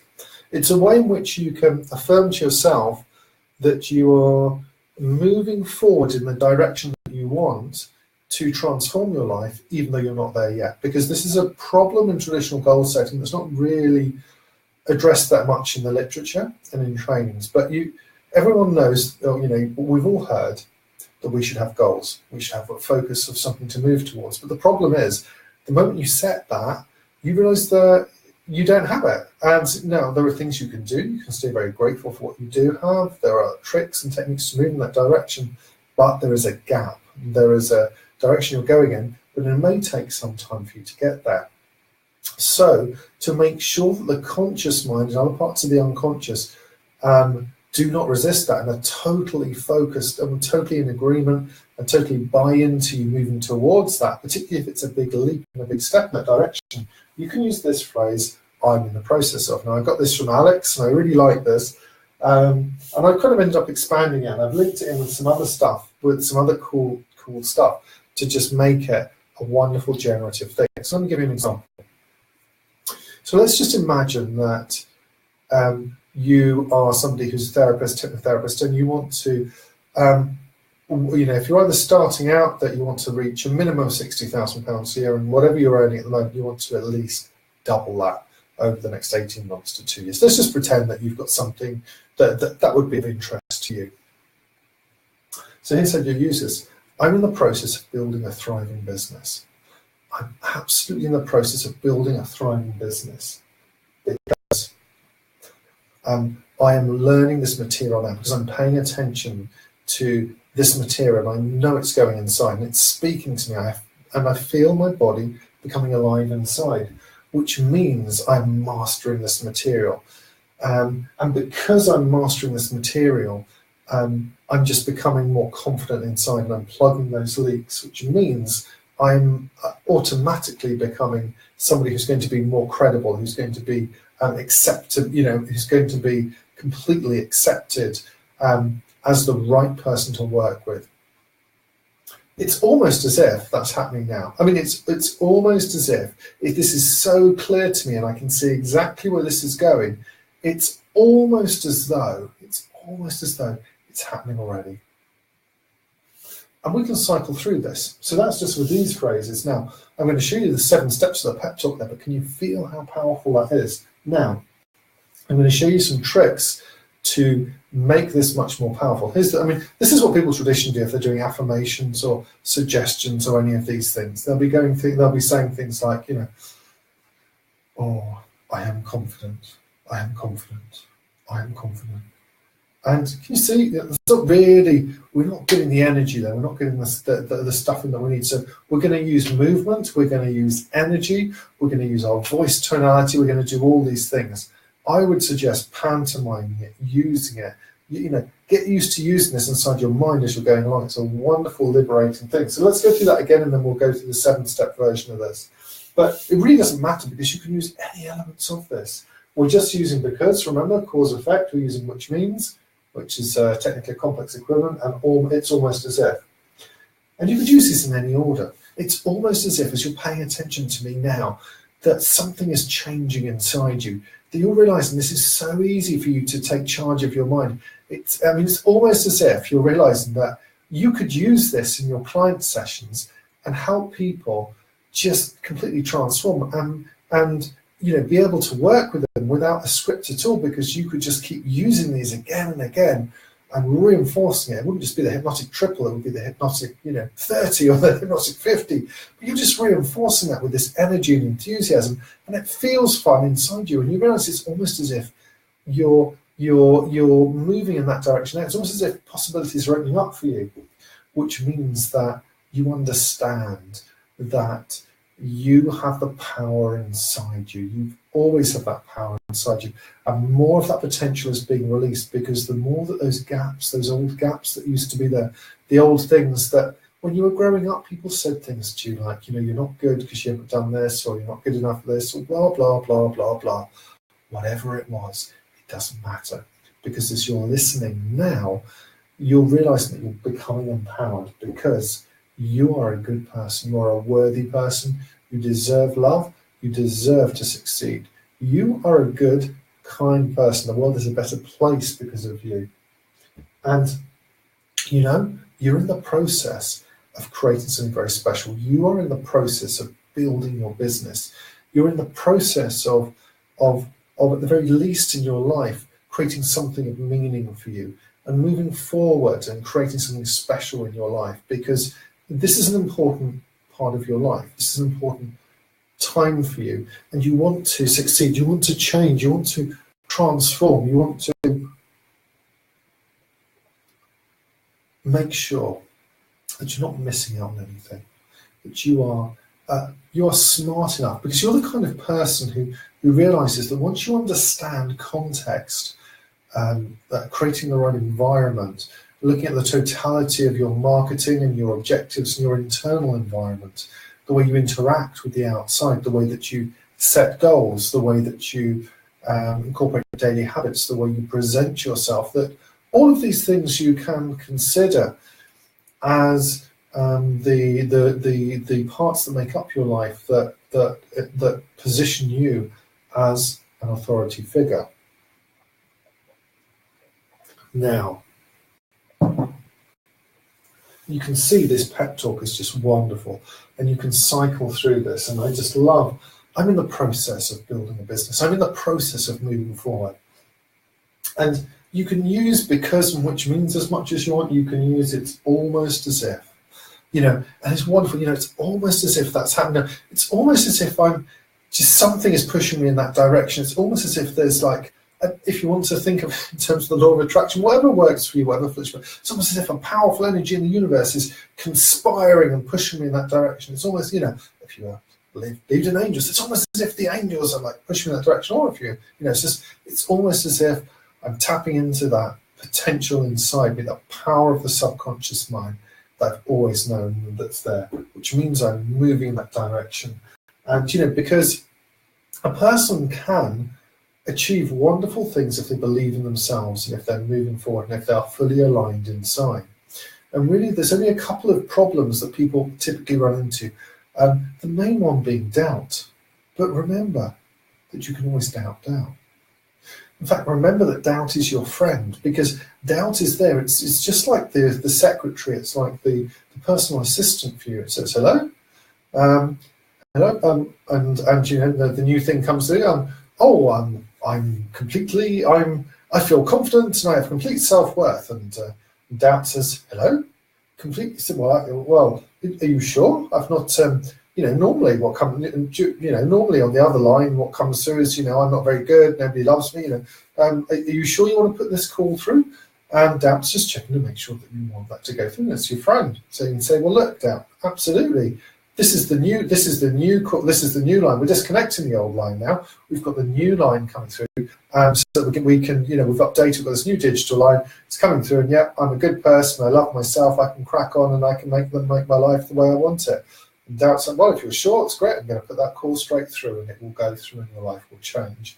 So it's almost as if that's happening now at the unconscious level, and you might start to wonder how easily your life can continue to improve, and how easy it is for you to work with clients as you're mastering hypnotic language, as you're mastering the fact that it's very easy for you to understand that when you have one idea, you can link another one together, which means you are a masterful coach and hypnotist. Even if you don't use that title, even if you use something else, even if you don't think of yourself as that day to day, you will constantly be communicating with people. And if you have a strong focus inside you, if you have always an awareness that the way that you are, the way you feel inside and the way you're thinking will have an impact. If you always have a sense that you want to add value to other people, and by the way, one of the best ways you can add value to other people is to just listen and be present. Another fantastic way you can do it is never ever give advice. I know, it's very tempting because you are so wise, but when somebody comes to talk to you, honestly, the best thing you can do is just sit and listen and ask questions. Tell me more. Tell me a little bit more. So what's going on? And listen, because one of the main things that people want is to feel listened to and validated. I mean, how often growing up did that happen for you, really? I mean, for most people, it's very, very, there's periods of time, even with great friends that we have, for them to truly, to just be there and listen and be present, rather than the temptation to say, oh, that's really interesting, that makes me think of this. So, oh, that's really interesting. Well, that means you're doing really well because you're doing this and you're doing that. The hypnotic language is great and all that stuff's great, but you can add value just by being the one person who's there for somebody else and actually listening to really take time to just actually hear them so they feel, and honestly, that will completely transform the life of some of your clients and some of your friends if you do this, because people will not have done that before. And I'm not talking about just being sort of like, some empathic kind of counseling, saying, oh, that must be terrible, oh, I see where you're coming from. And no, just be present. Just be present. So you're calm, you're open, you're there, and you can just be there for them. It's a wonderful thing. Now, there's some people have a very particular view of this, because like with all things, Words will conjure up associations.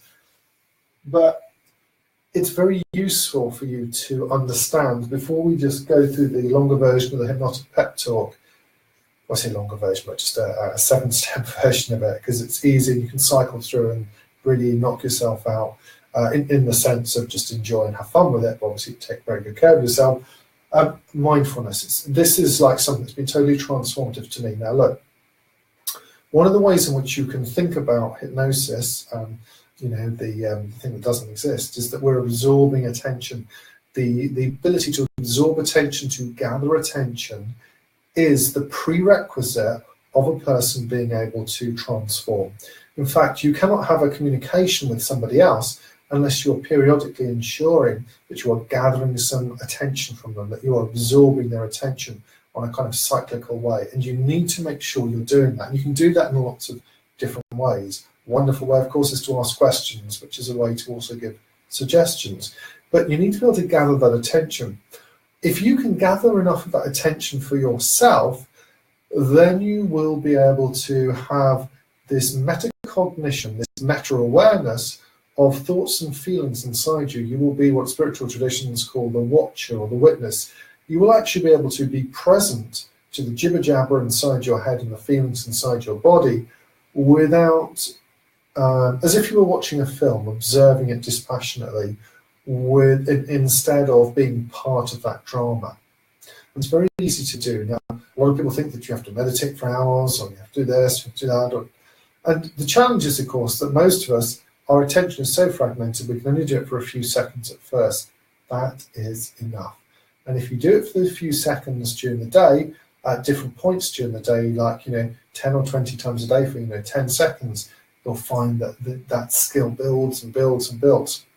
So let me just tell you a little example. Recently, relatively recently, I went in. I did actually get into hospital for. I had to have my appendix out. Woke up, had some pain. Went to hospital. I said, "Well, we're not sure, but we better open you up." And they took it out.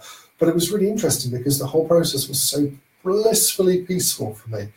I'd gone from being in absolute excruciating agony, woke up in the night, complete agony, to being there in hospital. I was lying in the bed. I had nothing to do, nowhere to go, nowhere to be, nothing to see. I had to sign like a 20-page disclaimer. But, really, I was in agony, so, what are my options? I either stay in agony or I throw caution to the wind. And I said, well, it could go loads of different ways, but it's completely out of my hands. I surrendered to the moment, so to speak. I was just completely present, and I was aware of my body. I was aware of my breathing. I could feel the sensations in my hands. I could feel the feelings in my body. I had no thoughts about the future, no worry about the past. I was just completely there in that moment. It was a very blissful and wonderful experience. Strange as it may seem, it was one of the most peaceful experiences of my life. Going into that operation, it was just a wonderful, wonderful experience. So if you want to for a moment, let me just show you a couple of little things. You can do this with eyes open or eyes closed. But maybe just do it with eyes closed for a moment. Because in traditional mindfulness, as taught by people, they will try and get you to start off with doing half an hour, and no one can succeed at it. It's like saying, I want you to sprint completely as fast as you can for 30 minutes, right on the very first day, never having done that before in your life. You're far better off just doing this. Just pay attention to an aspect of your experience now that you can easily notice, your breathing. And just pay attention to a portion of your breathing. It may be the temperature or the sound or the movement in the inhalation. I can become aware of the feeling in my chest and the sensation as I breathe in. And as I exhale, I feel this warmth in my chest. But for you to just become aware of some portion of your experience, some portion of the inhalation and some portion of the exhalation. And just allow yourself to notice some portion of that. And it's okay for your mind to have considerations and to be wondering if you're doing it right now. You're listening to my voice. And you're simply learning to gather some attention.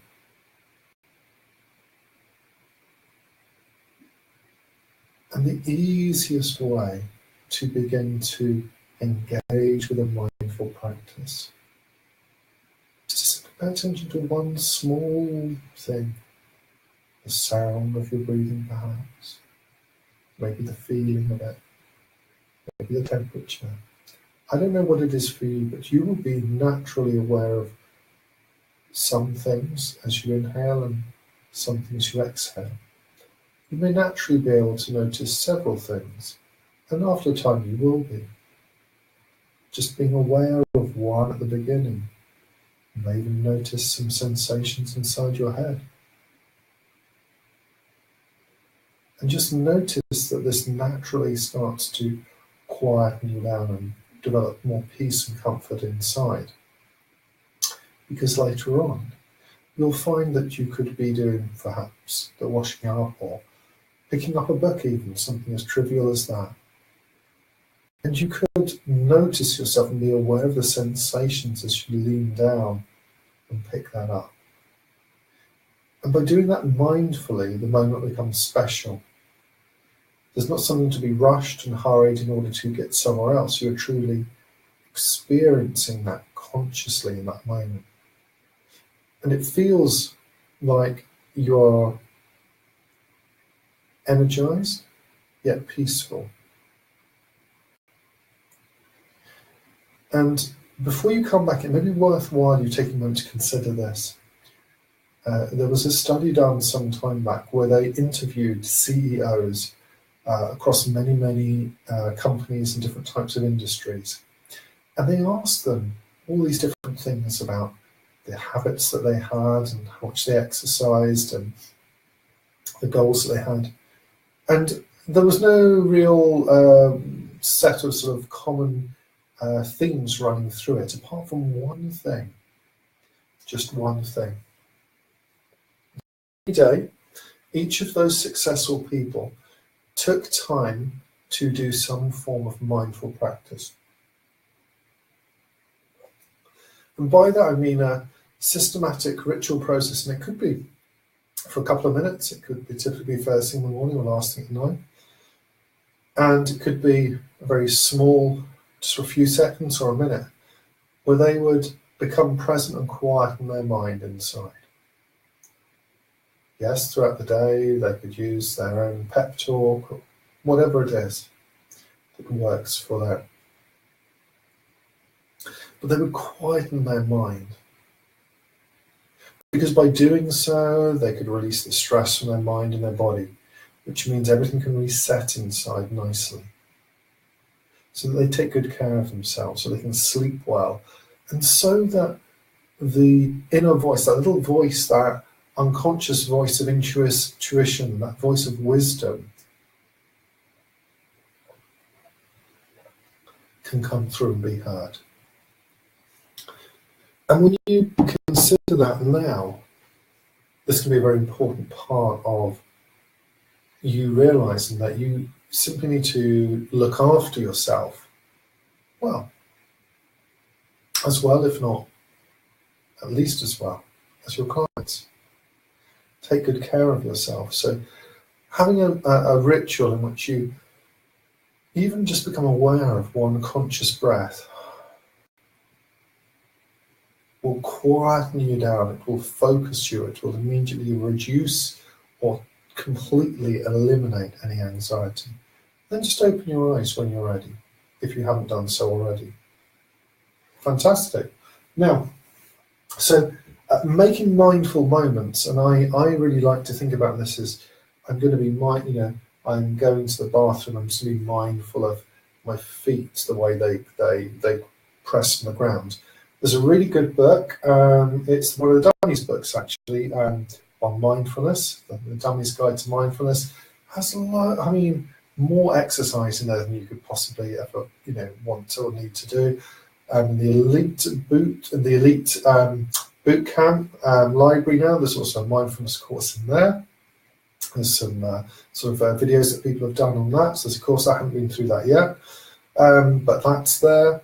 There are other courses and stuff that I've done. I may sort of talk about that as well, but a few seconds here or there will do you wonders.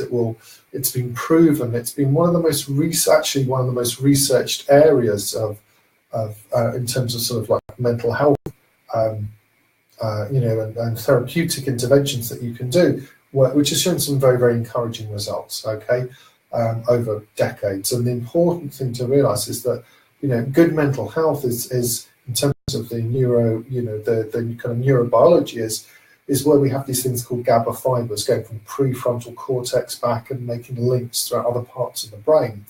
And it's been shown that mindfulness can help to build these connections. It can actually help us to overcome very, very challenging scenarios, and it can help you, in essence, build resilience in your brain architecture, to build a stronger brain, to help you be more focused, to be able to concentrate more. There are so many benefits from that, and you can simply do that. When you're, if you're sitting down for a moment in the lounge, or if you are, you could do it anytime. You could do it in the bed, sitting in your bed for a minute. You could do it anywhere. You could even do it at your office desk, just for 10 seconds. It's a wonderful, wonderful thing to do. But I like to use the hypnotic pep talk, and I want to kind of finish up with two kind of ideas for you today: the hypnotic pep talk and the support network. The support network, well, let's mention that now. Look, we are beings that thrive in community. So we need friends, whether it's Facebook groups, the Elite Bootcamp, A-List, a hypnotist, a mentor, a coach, events, whatever.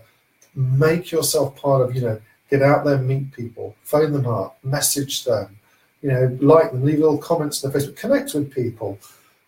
One of my friends today, Veronica, who I've studied many courses with actually over the years.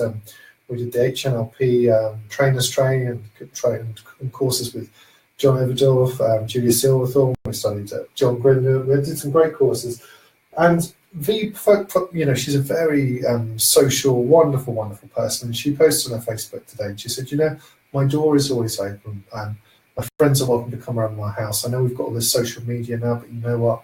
Come around for a cup of tea and a biscuit, because there's nothing like meeting up and just having that connection, spending time together. And I just thought that was a really lovely feeling.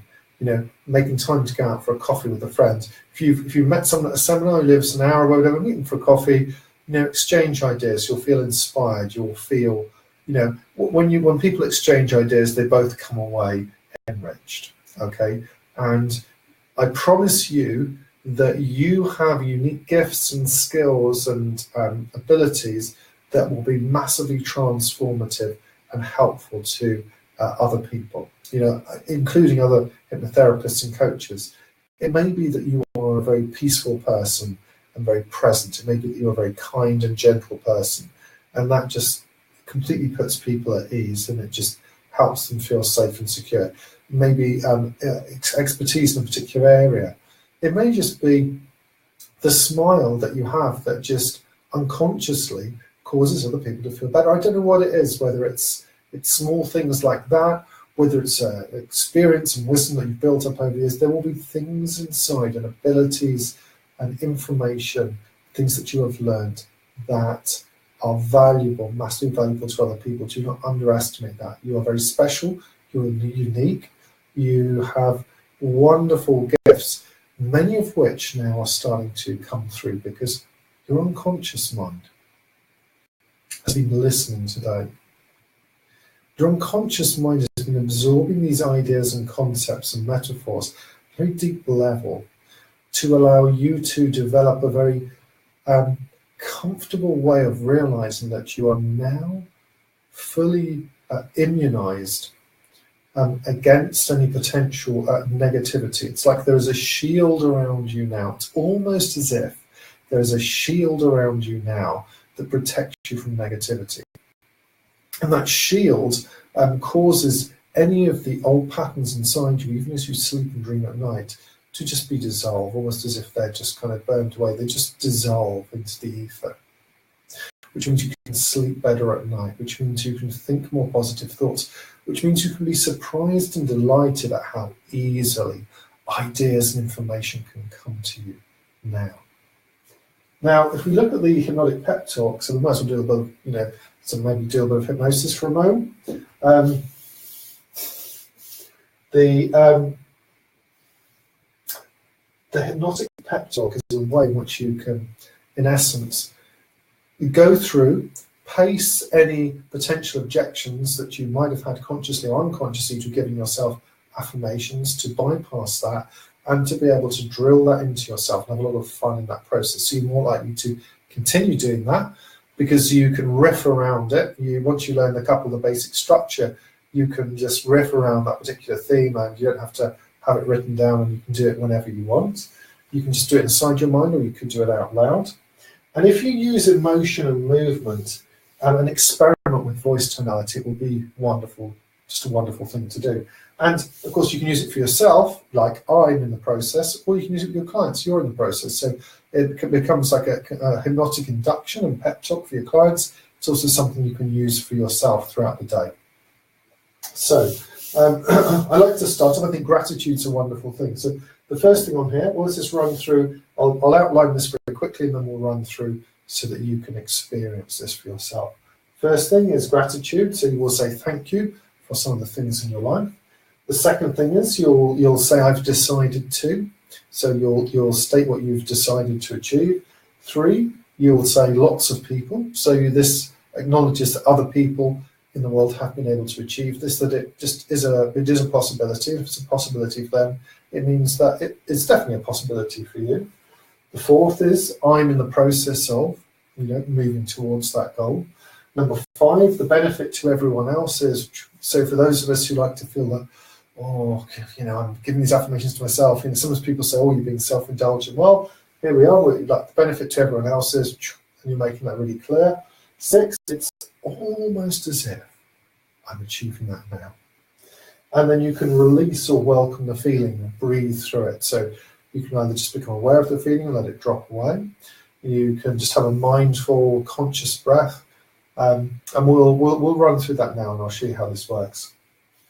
So I'll shift this around actually. Instead of saying I've decided to, I'm going to say you, so that you can learn this now comfortably and easily, integrate it unconsciously, but also know it consciously later on so that you can use it. But your unconscious mind is already learning this so that you'll be able to use it naturally. So as you become aware and you think about all your reasons for getting into hypnosis, and you think about your reasons for being here at this time of night, at this time of day or night, wherever you are with me now, listening, realizing that you're getting a full, complete picture of all the different aspects of the jigsaw piece that will make up a thriving, successful business, whether you're seeing clients, you're producing products, or you're doing trainings, and producing all these different things. You're going to know the full lie of the land, like that falcon swooping down. But you realize that as you think about that, you become aware of how much you have to be grateful for. You have ears and eyes to enjoy this. You have your internet connection. You have your device that you're watching this on.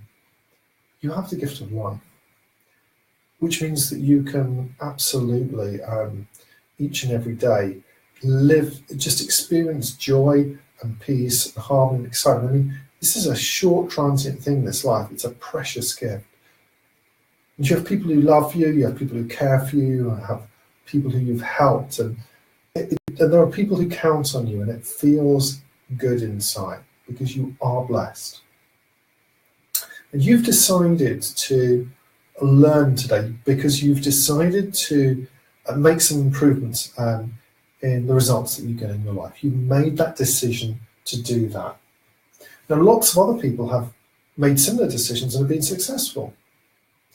Lots of people, and you may have met some at a seminar recently, have been achieving wonderful things in their life, and it's very inspiring. And you are in the process of moving towards those goals. You're in the process of clarifying a goal that is so big that it makes you just want to jump out of bed in the morning. You're in the process of clarifying a goal that excites you so much that, you know what, you wake up in the morning and you practically run out of bed. You're in the process of clarifying a goal that is so exciting for you that all the old self-doubt is completely gone now.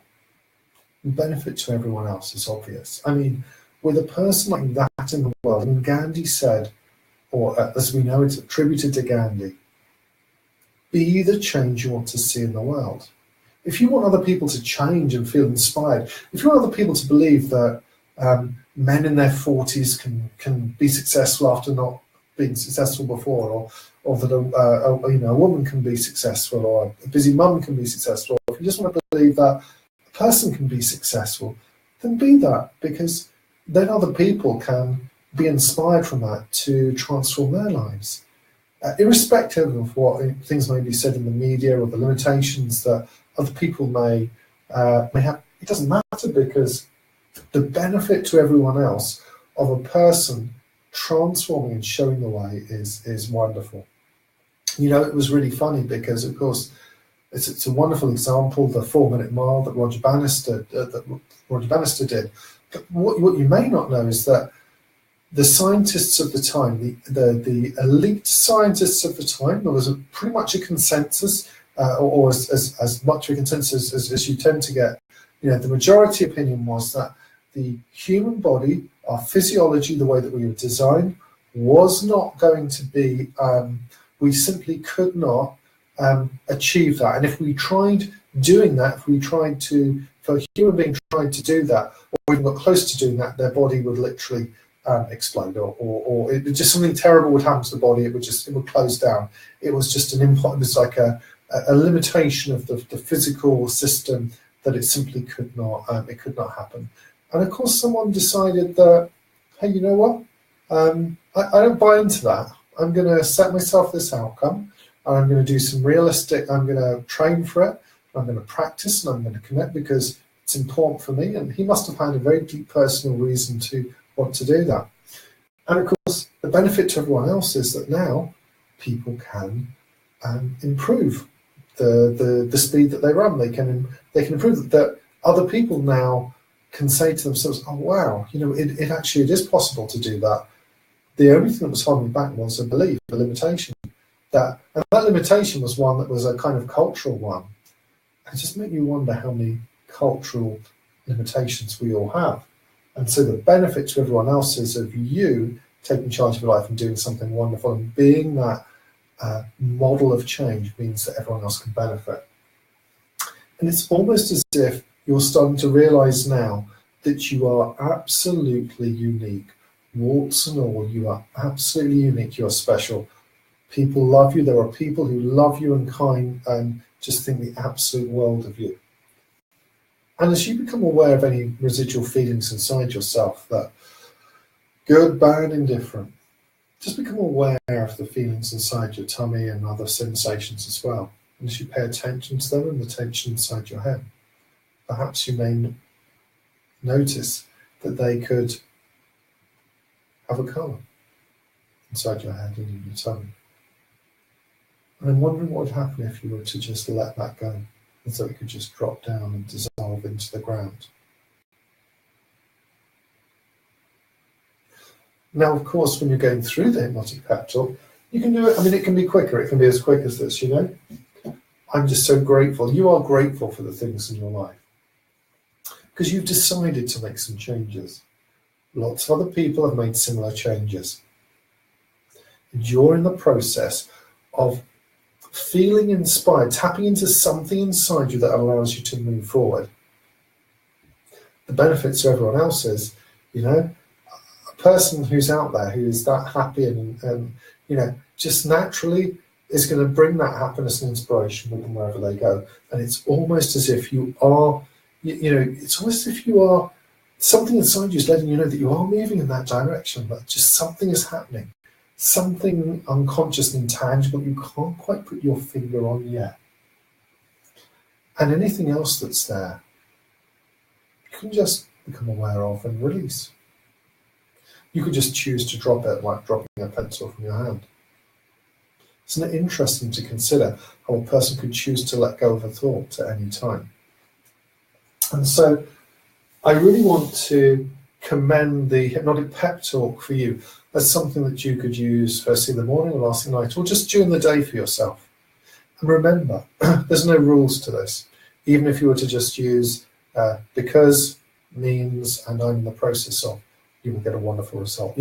Because you're in the process of learning and mastering this thing called hypnosis, this thing called marketing, this thing called the placebo effect, this thing that is a fully integrated system that will allow you to have all the component pieces there of the jigsaw together. So when later on you ever want to learn anything else related to the business, you will understand the principles of marketing, the principles of market research and niche marketing. You will understand how to set websites up by the end of this.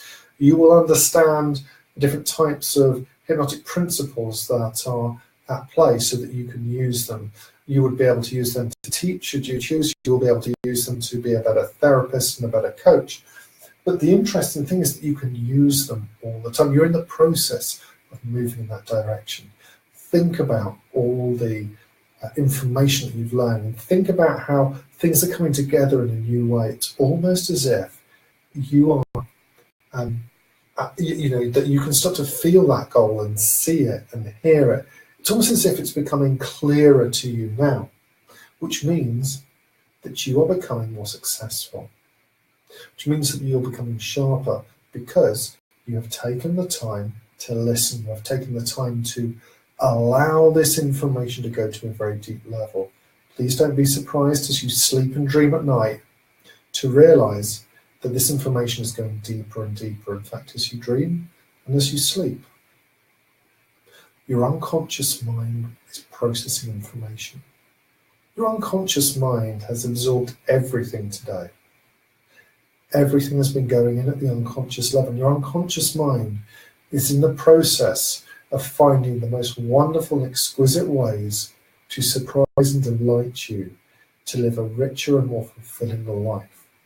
A life of inspiration, a life of confidence, a life where you are congruent with yourself, where you are allowing the best of you to grow and be nurtured to the degree the patterns that were never very useful just naturally and comfortably fall away.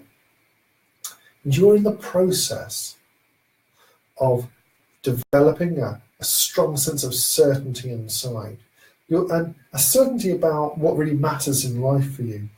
And of course, there are that, we may have mentioned about business and hypnosis and those other skills, but beyond that, the feelings and the things that matter to you and the social connection and the sense of fulfillment inside is something that is starting to become much clearer for you now.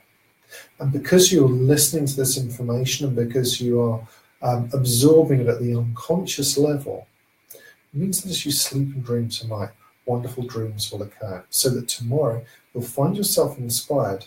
And over the coming days and weeks, you'll start to notice new opportunities and you'll feel motivated to act on them. In fact, you'll be absolutely delighted as well as surprised when all these ideas start coming to mind. And it's almost as if the information that you'd heard before is just suddenly so much more meaningful for you. It's like you are understanding things in a new light. But crucially, beyond any guru worship, beyond any kind of anything else, you are developing an absolute belief in yourself. And the most important belief of all, that you are unique and special, because you realize that people appreciate you, and because you have a massive, valuable contribution that you make, and because honestly, there are so many people who think the world of you and care for you. And as we finish up today, and as you go in and have whatever time it is for you and ready time for you to go to sleep, you will be taking these learnings to a very, very deep level. So just for us to finish, just as we're finishing up today, we've covered a lot of information. And remember, the idea of this personal development course at this point is not for us to be self-indulgent and to be reflective, but it is important that if you are going to change things in your life, and if you're going to move towards a particular goal that you have to stay aligned with your reasons for it. You must have clear outcomes, you must have an evidence procedure. And I would recommend to you that you have some kind of accountability procedure, so some kind of commitment, something that will encourage you to stick with that. We found that there are attitudes and excuses. In wider society, people can go and, they can knock themselves out with that. But for you, because you are a professional, because you are somebody who is more conscious, because you are more mindful, because you are somebody who actually wants to help other people, and because you want to have a better quality of life, you are going to be vigilant of these attitudes and excuses. And we don't, we understand what an excuse is, and there's no excuse for excuses. And we're looking at it, remember, in the context of the placebo effect. So, and by that we mean that we understand that life really works through perception. There's a really interesting study. It blew my mind actually today as I was doing some of the research ahead of when we're going to be talking about priming. But for the population, those people who have no interest in politics, no knowledge of politics, and I think a lot of these studies are done in the States, but it will be, I think it's fair to say it will be generalised elsewhere. For the people who shall we say, the part of the population, that percentage who have very little interest in the main sort of political candidates, and they don't really watch the news, they don't really sort of get into that. When they go up and the scientists have done these tests, the researchers have done tests, people will, the majority of the time, 70% of the time, if they're shown photographs and they're asked who they will vote for or who they think is going to win, they will point to the person who looks the most attractive. It is quite incredible that is the perception, and it's the filter that's used for them to select that. If it's on like a local thing, or perhaps for a local council, 90% of the time. If they have no other information, they're simply going on the picture, they're going to go for the person who presents themselves, shall we say, and kind of ends up looking the most attractive. So now that you could either look at that and think that's very alarming or concerning, which in one way it is, but also it shows us that we do have to understand, that people will be triggered by certain perceptions, and we have to present ourselves in such a way that the correct or the right perceptions, particularly if we want to be a credible coach, a credible trainer, hypnotherapist, credible in whatever our field is, by the way, that we present ourselves in such a way that we trigger the right associations, because the perceptions will cause us to experience life differently. Perception will trigger, if it's set up correctly, we can trigger the placebo effect, which means that people will get better, they will overcome IBS symptoms, they will not experience pain, they can literally make these massive leaps because they expect it to be. Now, of course, that's very relevant for us as hypnotists. So we've looked at the attitudes and excuses that people have, being unfocused, being distracted, some of the things that will come up there. And the most important part really is to realise that if we keep our focus on adding value, and we build a support network, and we use something like the hypnotic pep talk, then you can really, you've really got a nice cool tool there that you can use, that you can riff around to be able to feel better inside and to be able to help your clients, because you feel grateful for being able to hear and having been here today. You've decided to just allow yourself to go with it, to roll with it, to let this information go inside. And lots of people have been able to change their life too. And you're in the process of making a real significant step forward in your business. The benefit to everyone else is clear. You have confident, motivated, mindful, happy people across the world. Everyone benefits. It's almost as if we are all across the world, those of us who are have this kind of like this positive mindset, who are contributing to the greater good simply by becoming more positive in our outlook, which means that we can let go of anything that really doesn't serve us anymore. So I'm Rich, and I've really enjoyed chatting with you today. If we're not connected on Facebook, then Facebook.com/Richard.Haggerty, I think it is, or you can just Google Richard Haggerty, or go to richardhaggerty.co.uk. Do feel free to personal message me if there's on Facebook Messenger, if you've got any questions or just to give any feedback. And I wish you a fantastic rest of the day, fantastic rest of the evening. Tomorrow is going to be a fantastic day where we're going to really take this now and take the next step together, because I know that you are somebody who wants to stay inspired and stay focused. And I really want to thank you for giving me the opportunity to be here today and talk to you. And I look forward to speaking and connecting with you very soon. Bye-bye.